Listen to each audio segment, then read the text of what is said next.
Jostling for a position, and they're jostling for a start now, and that wasn't a very good one for Steve Plato, who we're on board with here now as we set off the Atlantic Ocean on the right there. Houses and everything else down here in this narrow piece of track, and they're all jostling positions. Just look at that view, but the guys are busy. Never seen anything like it anywhere else in the world. It's a mass start on a road, and of course the sides of the curb are dusty, it's slippery everywhere until we get into the racing today. This is race one, of course, of the 6 that we're going to see. Rutter's launch control worked perfectly for him. We're at York Corner now. Launch control being a major part of the electronic gadgetry on some of these superbikes now. The cost factor is rising as far as these machines are concerned, but the Stobart Honda up to the Mill Road roundabout has got a big lead already over John McGuinness, who also had trouble getting that bike off the line. The HM Plant Hondas versus the Stobart Hondas. Paul Bird from Stobart Motorsport is going to want to see his green bikes win here. He's never had a win here at the Northwest 200. Well, he's in with a good chance of it now with the Rutter stretching away. You've got to say that Michael Rutter, he's got more experience. He's been on this bike all year. A lot of the other guys, particularly McGuinness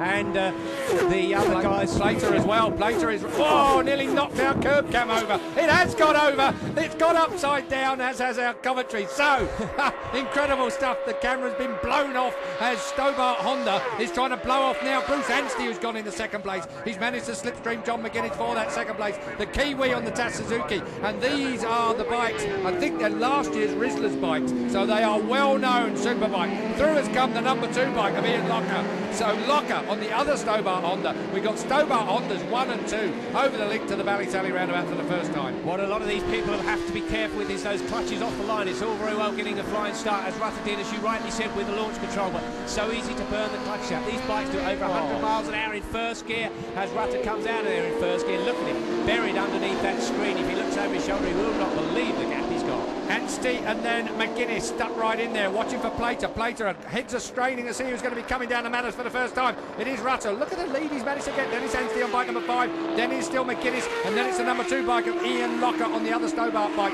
He's slipped back now. Yeah, Plater really has got some work to do. That battle, he wants to get with Michael Rutter again. Rutter beat him last year by a little bit as the dust flies through there. 195 mile an hour recorded down to University the first time. Oh, big wheelies from all of these motorcycles as they come out of the leap and onto, well, the charge. And that was Plater a long, long way back. That poor start's going to cost him. He's got his work cut out as they're on the brakes now, and we're on board with Steve Plater. Closing a little bit. This bike he's on will be fast. It's a full factory machine. He's on Dunlop tyres, and just look at the horsepower. There's an R1 Yamaha in front of us. He's actually on Johnny Ray's BSB bike, and they're on Dunlops, as you've said. There's no Michelins out here this year in the big superbike class, but through goes Plater trying to make up from that bad start. And he actually hasn't ridden this motorcycle much. John McGuinness had a test at Castle Coot last week to test the Dunlops on his new superbike that he's riding here, which is a new bike built for the TT. Yeah, and we saw the camera moving around. Well, that's exactly the same as the riders' heads do, the shaking and pushing around, the buffeting that goes on. Rutter has stretched out incredibly. We hope the rider doesn't end up upside down like our camera did. So then on to the causeway. Well, this is always a big battle of the horsepower, which means a big battle of money, Steve, at the end of the day. Stobart Honda's not wishing for a pound there. Millionaire Paul Bird has spent a fortune on this team. Stobart have come on board to actually sponsor it, but money no object as far as that team's concerned. You can be sure that HM Plant Hondas are similar. Now then, the TAS Suzuki bikes, they are the Rizzler bikes from last year, and that is effectively a team that are building their own works bikes. So TAS really, if anything, should be a little bit of a disadvantage. Yeah. Dust down there, look at that. I thought it was smoke to start with, but just remember the first race of the day, just getting this track all cleaned up as they come through to complete that lap. But you look along that front row, Rutter, Anstey and McGuinness there, they're all pretty special motorcycles. Behind them, Ian Lockham's is pretty special, as is Plater. So a lot of money out here on this grid. Trying to keep away from the curves on the outside of the track mostly. Oh, here we go. It's Plater again looking for a way round. Oh, dear me, at Primrose all the way down through the left-hand and now. Next up will be the York hairpin when they get to the braking area. Plater is on a mission or what? Whoa, listen to that Honda engine. It's revving away there. He's all the way back through the gears now, right down to first gear. Listen to it, the torque of it as we go out of here. Away they go. And the man that rides that motorcycle mostly, Jonathan Ray, son of Johnny, is here watching his motorcycle. Of course, Mondello Park is the next big race for him, and he's here keeping an eye to see if he's going to have a motorcycle left to use. Yeah, and Rutter's lead's already come down, you know. Anstey must have put in a faster lap because he's closed him down. And there is Steve Plater going through, and that's Ryan Rainey beside us. Rainey's front wheel comes up in the air. Plater keeps it down again, probably a bit more traction control, anti-wheelie system as Steve Plater is charging towards the front on this 9-mile triangle circuit. And Rutter is out in front. 11 wins for Michael Rutter. Can he make it 12? Plater will be trying to stop him. Through station, trying to keep away from the edge of the track at this stage of the meeting. And of course, it's a bit slippery on the outside. Ryan Rainey has a broken foot. He was on a crutch at the beginning of this race. So Ryan Rainey, the 24-year-old, is struggling just a little bit, I would think, at the moment. Cameron Donald is right on his case now. Number 86, we're back on with Plater. Plater coming from so far back. That is incredible. Well, that can only be because the man in second place was so slack. Well, yeah, it's a tight line there for him, and he got it stopped because Steve Plater really very hard on the brakes there. Now he's got clear track in front of him. Let's see what sort of lap times he can put in.